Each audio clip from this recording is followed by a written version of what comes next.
মিছিল করতেছে অভিযুক্ত আছে নাকি?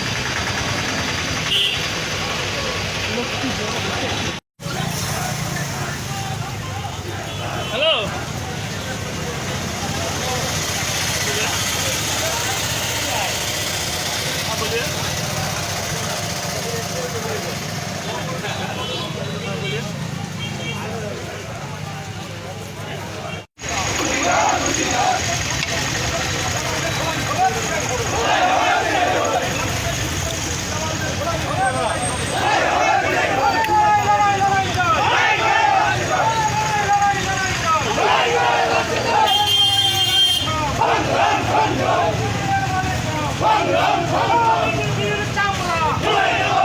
এটা পূর্ব ঘোষিতই আমাদের মমতা বন্দ্যোপাধ্যায় প্রথম দিন থেকেই মাননীয় মুখ্যমন্ত্রী ঘোষণা করেছেন যে আরজি করের ঘটনায় যারা দোষী তাদের দৃষ্টান্তমূলক সাজা দিতে হবে।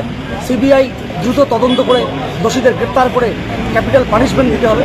আজকে পর্যন্ত সিবিআই ঢিমে তালে চলছে, তাদের তদন্তের দিকে কোনো গতি নেই। কেন্দ্রীয় সরকার তাদের পরিচালনা করছে। শুধু তাই নয়, মাননীয় মুখ্যমন্ত্রী এতটাই তৎপর যে বিধানসভায় অপরাজিতা নামে বিল পাস করেছেন, রাজ্যপাল সেই বিল এখনও সই করছেন না। ফলত এই সমস্ত প্রেক্ষিতে আমরা আজকে পথে নেমেছি যাতে রাজ্যপাল দ্রুত অপরাজিতা বিলে সই করেন এবং সিবিআই দোষীদের অতি দ্রুত গ্রেপ্তার করে তাদের ক্যাপিটাল পানিশমেন্ট দেয়, তার জন্য আমরা পথে নেমেছি।